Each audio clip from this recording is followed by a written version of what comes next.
اللہ نے زبان کی طاقت دی ہے تو نام لیجئے، قائد ملت اسلامیہ مولانا فضل الرحمان. یہ ماننا پڑے گا. نعرہ تکبیر. قائد ملت اسلامیہ مولانا فضل الرحمان. قائد ملت اسلامیہ مولانا فضل الرحمان. نعرہ تکبیر. یہ ماننا پڑے گا. اس وقت اس بندے نے اس میراث کو تھنبھالا ہے جو پیغمبروں کی میراث ہے اور نبوت کی وجہ سے، ختم نبوت کی وجہ سے علماء کو ملی ہے. تو بھائی آپ مان نہیں سکتے تو ان کے خلاف بک بک بھی نہ کی جائے. میں اس لیے کھلا کھلا جملہ کہتا ہوں، کوئی نظم میں کہے یا کوئی نثر میں کہے، کوئی تقریر میں کہے یا تحریر میں کہے، کوئی طرز میں کہے یا عام زبان میں کہے، مولانا کے خلاف بولیں گے تو تمہیں وہاں وہ زانی شرابی لوگ تو اچھے نظر آتے ہیں اور 6 لاکھ علماء کے قائد میں تمہیں اعتراض نظر آتا ہے. اپنی عقل کا علاج کراؤ. میرے دوستو، یہ بھی پیغمبر کی میراث ہے اور اس مرد حر نے سنبھالی ہوئی ہے. میں ایک جملہ کہتا ہوں، اللہ مولانا کی زندگی میں برکات عطا فرمائے، ہر شرور سے اللہ اس کی حفاظت فرمائے. اللہ نہ کرے جس دن یہ بابا جی چلا گیا میں پوچھوں گا کہ اب کیا ہے پیچھے. تم ڈھونڈتے پھرو گے بندہ، تم اس کی طاقت کو نہیں جانتے. یہ ہمارا سلیکٹڈ وزیر اعظم اسلام آباد میں بیٹھ کے محسن پاکستان ڈاکٹر عبدالقدیر رحمہ اللہ کے جنازے میں نہیں گیا، اسلام آباد میں بیٹھ کے.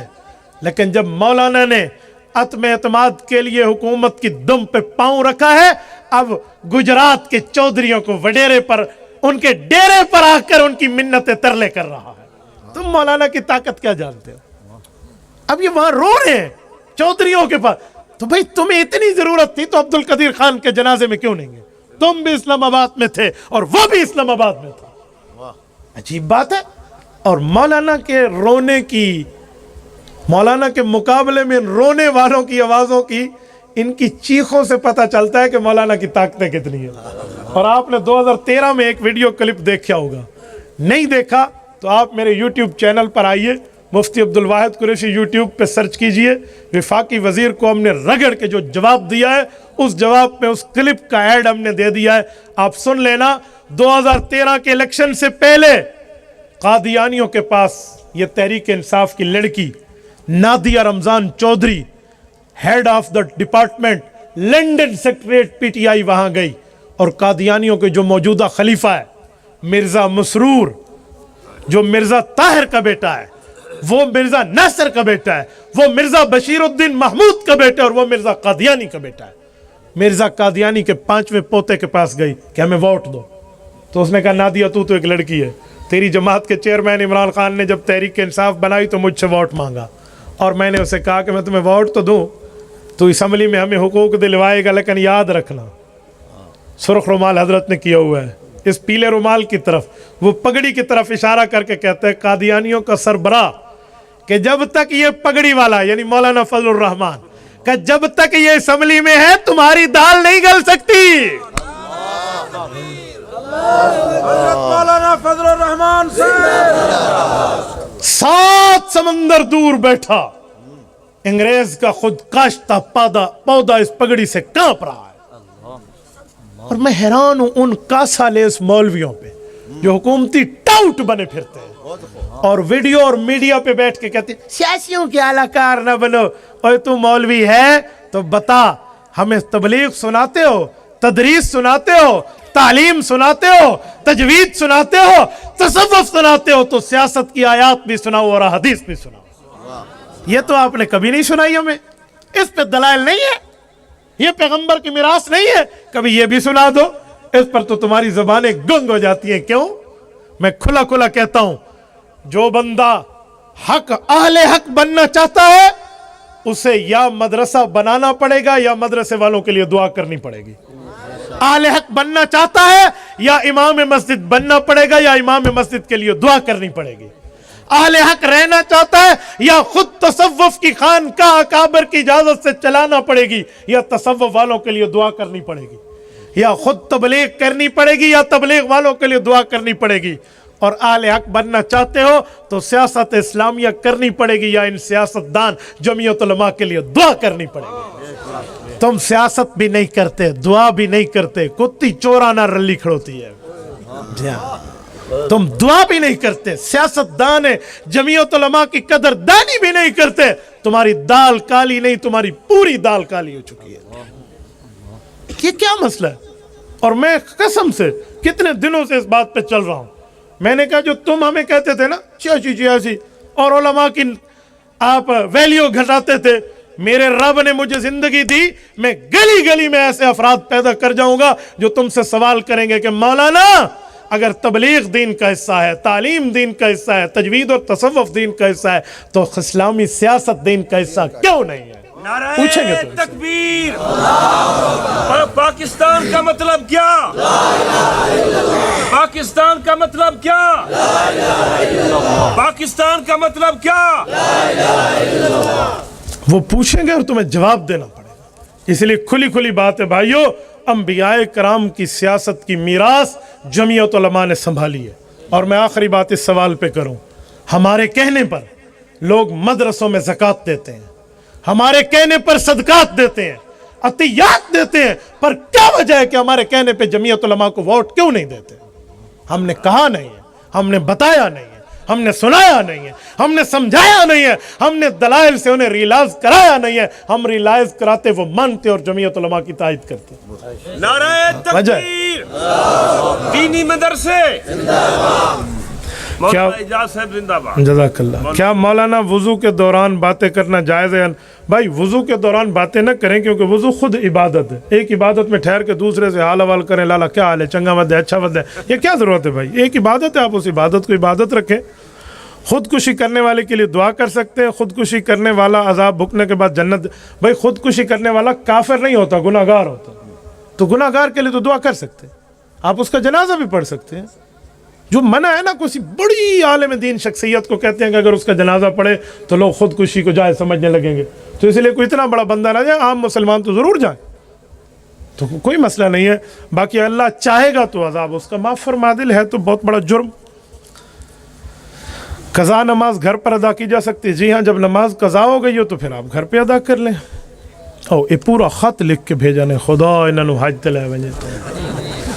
مفتی صاحب تشہد کی حالت میں کون سی دعائیں پڑھ سکتے ہیں؟ تو بھائی تشہد ہی پڑھ سکتے ہیں، التحیات للہ۔ کتنی پڑھ سکتے ہیں؟ جی جتنی آتی ہے آپ کو وہی التحیات پڑھ سکتے ہیں، کوئی آگے آپ بڑھا دیں گے؟ بھئی التحیات جہاں پوری ہوتی ہے ہو گئی، آگے لب پہ آتی ہے دعا بن کے تمنا میری پڑھو گے؟ خدا کے بندے، آپ نے التحیات ہی پڑھنی ہے۔ نماز میں پہلی رکعت میں سورۃ فیل، دوسری رکعت میں سورۃ المعون کیوں نہیں پڑھ سکتے؟ اصل یہ سوال یہ ہے کہ نماز میں جب ہم تلاوت کرتے ہیں تو ایک سورت کا وقفہ نہیں دینا چاہیے، 2 سورتوں کا وقفہ دینا چاہیے۔ تو یہ بھائی اسی لیے کہتے ہیں کہ بھائی 2 سورتوں کا وقفہ دے دے، تو 2 سورتوں کا دینا چاہیے، ایک کا نہ دیں۔ اگر آپ ایک کا دیں گے تو یہ شبہ پیدا ہوگا کہ آپ اس آیت کو نہیں پڑھنا چاہتے، کوئی خاص وجہ ہے، اس وجہ سے علماء 2 کا وقفے کی بات کرتے ہیں۔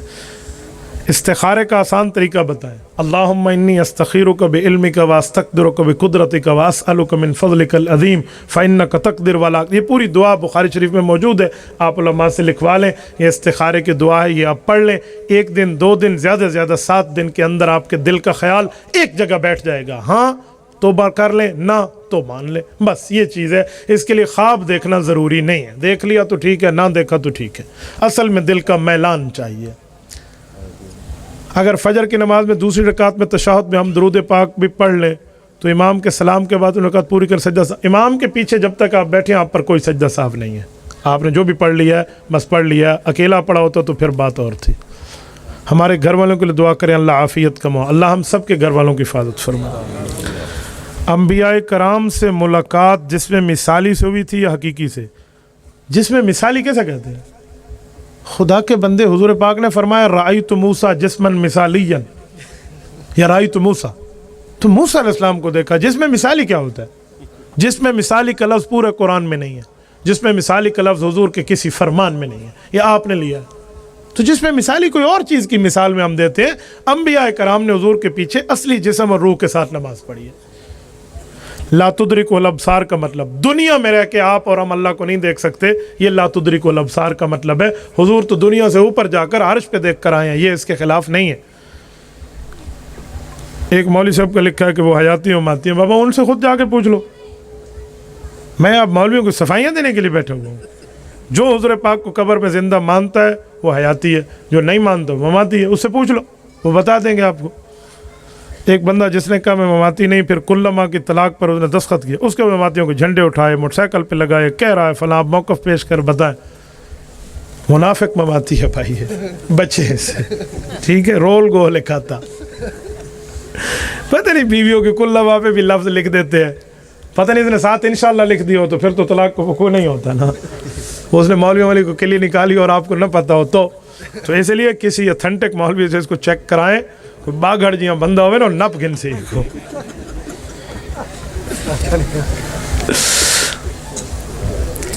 کوئی مسجد کا امام مقتدیوں کو ناجائز کام کرنے کا کہتے ہیں، اس کے پیچھے نماز ہوگی، وہ کیا ناجائز کام ہے ذرا بتائیں مجھے۔ آپ ایسے کہتے ہیں ناجائز کہتے ہیں، وہ ناجائز نہ ہو، آپ اس کو ناجائز سمجھ رہے ہوں، پھر تو ایسے مولویوں کے خلاف آپ بولیں گے تو میں علماء کا دفاع کرنے والا ہوں، میں علماء کا مخالف نہیں ہوں، ٹھیک ہو گیا، جزاک اللہ۔ آپ وجہ لکھتے تو میں وجہ بتا دیتا۔ مفتی صاحب ایک پیر ہے سوشل میڈیا پہ دھوم، میں اس پیر صاحب کو نہیں جانتا جو سوشل میڈیا پہ کوئی دھوم مچائے ہوئے ہیں، ایک مسئلہ تفصیل سے بتائیں، حافظ اور ایک حافظ اور کوئی نہیں نماز پڑھاتا ہے، صرف جمعے میں خطبہ پڑھتا ہے، 2 فرض پڑھاتے ہیں، اس کے پیچھے نماز ہو جائے گی؟ ہاں اگر کوئی عالم میسر نہیں ہے جو تقریر کر سکے تو حافظ صاحب خطبہ پڑھ دے، 2 رکعت آپ پڑھ لیں ایک اذان کے ساتھ تو ہو جائے گی، کوئی نہیں مسئلہ، کیا ہے، اس سے تو نماز ہو جاتی ہے۔ لیکن یہ ہے کہ آپ علماء ڈھونڈیں، آج کے دور میں ہم اتنے یتیم نہیں ہوئے کہ ہمیں جمعے کے لیے مولوی بھی نہ ملے، اور میں تو یہ سمجھتا ہوں مولوی اتنے ہیں کہ تراویحوں بیچارے گھروں میں پڑھا رہے ہوتے ہیں، مساجد کم ہو جاتی ہیں، ٹھیک ہے، تو آپ کو مولوی نہیں لبدا، سبحان اللہ، اپنی نیت کو رولا ہے۔ لوگ مولویوں پہ بولنے کے لیے بیٹھے ہیں۔ مولانا اعجاز صاحب، میں ایک جگہ گیا، میرے ایک شاگرد ہے وہاں عالم ہے، تو اس کے لیے مجھے عوام نے شکایت کی کہ آپ کے شاگرد مولوی صاحب ہے نا، یہ تہجد نہیں پڑھتا، آگے میں نے انہیں کہا بھائی وہ پڑھے یا نہ پڑھے اللہ سے اس کا واسطہ ہے، تم کون ہو؟ تمہیں نمازیں ٹھیک پڑھاتے ہیں؟ نمازیں ٹھیک پڑھاتے تو اس کی بات کرو، نہیں اب مولوی تہجد پڑھے تمہارے لیے تو ہو سکتا ہے وہ گھر میں چھپ کے پڑھ لیتا ہو۔ تو عجیب سوال، ایک بندے نے مجھ سے پوچھا کہ وہ ایک مولوی صاحب تھا بیچارہ، وہ ہوٹل سے گزرنے لگا نا تو پاکستان اور انڈیا کا میچ چل رہا تھا، ٹی وی لگی ہوئی تھی، تو اب سارے ٹھہر گئے تھے، مولوی صاحب بھی ٹھہر گیا، او چھکا لگ گیا، او چوکا لگ گیا، مولوی صاحب دیکھنے لگا، تو مولوی صاحب مسجد میں آیا، نماز پڑھ، لوگوں نے کہا نہیں پڑھتے، وہی مقتدی جو اس کے ساتھ دیکھ رہے تھے وہاں پہ، ٹھیک ہے، تو میچ دیکھتا ہے، ٹی وی دیکھتا ہے، نہیں ہوتی تیرے پیچھے نماز۔ میں گیا تو مجھے ایک پرچی آ گئی کہ مولوی صاحب نے میچ دیکھا ہے، اس کے پیچھے نماز ہوتی ہے، ٹی وی دیکھتا ہے۔ مجھے سمجھ آ گیا کہ مسئلہ کوئی میاں ہے، مطلب گل بیچ کوئی ہو رہا ہے، یہ اصل رولا مولوی نہ ہے۔ تو میں نے انہیں کہا کہ تمہارے گھروں میں ٹی وی ہے؟ کہتے جی ہاں۔ تو میں نے کہا پھر تمہاری اس ٹی وی والے امام کے پیچھے ہو جاتی ہے، تم بھی دیکھتے اور یہ بھی دیکھتے، دونوں ایک جیسے تمہاری ہو جاتی ہے۔ ہاں تم میرے خیال میں حضرت شیخ عبد القادر جیلانی محبوب سبحانی دل رحمانی ہو نا، تمہارے گھر میں تو نہیں ہے اور مولوی صاحب کے پیچھے نماز نہیں ہوتی، تھوڑا گزارا کرو۔ پھر میں نے مولوی صاحب جو ہمارے حافظ تھے وہ کو بجا کھلا کیتا ہے، خدا دا بندہ نہیں ٹھیکا، کیا ضرورت پڑ گئی ہے تجھے، تو ٹی وی دیکھنے کے چکر میں بیٹھا ہے، پوری عوام کو نک کب وہی بیٹھے کو گزارا چکی تک ہے۔ تو کبھی کبھی مولوی بیچارے سے ہو جاتا ہے تو آپ معاف کر دیا کریں، بابا تم جس بکری کا دودھ پیتے ہو اس بکری کی مینگنیاں بھی خود صاف کرتے ہو، اس مولوی سے کچھ کمی ہو جائے تو آپ اس کو تھوڑا سمجھا دیا کریں، یہ نہیں جو ڈنڈا چاہ کے کھڑو تو مولوی صاحب نہیں کر رہے، آپ تھوڑا گزارا رکھ لیں۔ گانے کی تعریف کیا اور گانا کسی کہتے ہیں؟ ابھی بابا کسی میراثی سے پوچھ لو، گانا کسے کہتے ہیں اور گانے کی تعریف کیا ہے؟ گانے کی تعریف کرنی بھی نہیں چاہیے، ہے بھی غلط چیز۔ حدیث میں الغناء ينبت النفاق فی القلب کما ينبت الماء الزر، کہ گانا گانے سے دل میں ایسے نفاق ہوگے گا جیسے پانی دینے سے کھیتی اگتی ہے، ٹھیک ہے، اس لیے میراثیوں والے کام سے بچیں، آپ گانا نہ گائیں نہ گانا سنیں۔ مولوی صاحب یہ کیا پوچھنا چاہتے ہیں؟ تو سا سمجھی بیٹھے ہوئے۔